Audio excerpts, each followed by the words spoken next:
राधे राधे महाराज जी। महाराज जी, एक साधक को गुरु के सानिध्य में कब तक रहना चाहिए? उसे एकांतवास के लिए कब निकलना चाहिए? जब तक गुरु आज्ञा ना कर दे या जब तक गुरु और शिष्य का भेद न मिट जाए। दो बात। पहली बात, गुरु आज्ञा कर दे।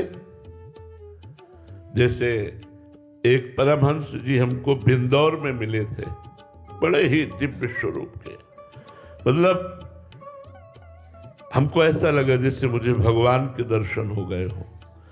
उस समय बड़ी बड़ी जटाएं थी, तो पानी डाल के हो रहे थे, सन्यास में थे उस समय। तो आवाज आई नारायण।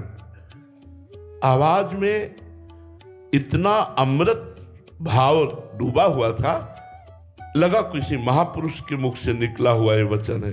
तुरंत जटाएं ऐसे करके देखा तो इतना अचला पहने हुए, कमंडल हाथ में, छड़ी हाथ में, तेजोमय चेहरा और 55 की आयु लगभग। वो तुरंत उतरे, साष्टांग दंडवत किया। उनका नारायण एक कमंडल जल मिल सकता? हमका बिल्कुल स्वामी जी। तुरंत जल दिया। बोले नारायण, इस आश्रम में एक रात्रि रुक सकते हैं? ये आपका आश्रम है? हम कहा नहीं महाराज जी, हम भी आगंतुक हैं, लेकिन आप रुक सकते हैं। स्वामी जी जो यहाँ के हैं वो संतों के लिए ही ये बनाए हुए हैं। वो रात्रि में तब उनसे चर्चा हुई, तो उनका जिस दिन हमारे गुरु जी ने हमको गुरु मंत्र दिया, उस दिन से कहा आज के बाद तुम हमारे पास कभी मत आना। भारत की पवित्र नदियों के किनारे भ्रमण करो, भिक्षा मांग के खाओ, कभी अर्थ मत छूना, कभी किसी गृहस्थ के आना सोना, किसी ग्राम में मत जाना। बोले पूरा जीवन हो गया, किसी गृहस्थ के यहाँ नहीं जाता हूँ, किसी ग्राम में नहीं जाता हूँ, अगर रास्ता है तो निकल जाता हूँ, भिक्षावृत्ति से जीवन जीता हूँ, गुरु आज्ञा से आज तक गुरु के पास नहीं गया। जिस दिन दीक्षा दी, गुरु ने आज्ञा कर दी दोबारा आना मत हमारे पास, वो सिद्ध महापुरुष हो गए। या तो गुरु आज्ञा कर दे और या गुरु शिष्य का भेद मिट जाए। गुरु में तन्मयता हो गई और वो गुरु स्वरूप हो गया। अब वो भ्रमण करे, उसका कोई बाल बांका नहीं कर सकता।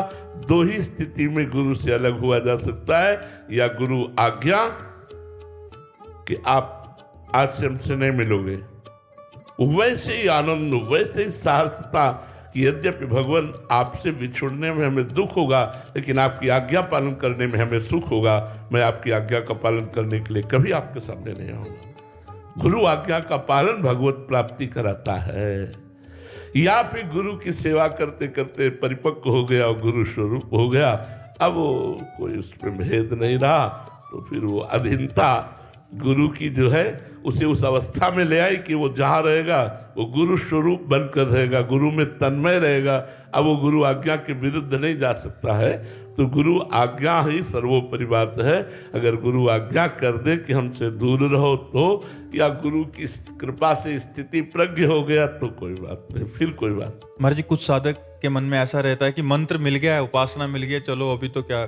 हाँ, तो कुछ नहीं होगा, क्योंकि गुरु की अधीनता नहीं तो अहंकार का खेल बना रहेगा। अहंकार भोगों में भ्रष्ट कर देगा। हम कुछ चंद भोग प्राप्त करके उसे ही साधना मान करके और उसी में रमण करते रहेंगे, पूरे जीवन परमार्थ का पता भी नहीं चलेगा। बिना गुरु कृपा के परमार्थ का पता नहीं चलता। गुरु कृपा से ही हम आगे बढ़ पाते हैं, नहीं तो भगवान के द्वारा रचित माया, इसी के खेलों में हम खेलते रहते हैं। गुरु कृपा ही हमें सतमार्ग में आगे बढ़ाती है, पुष्ट करती है और हमें सत स्वरूप में स्थित कर देती है। गुरु कृपा ही हमारे भजन को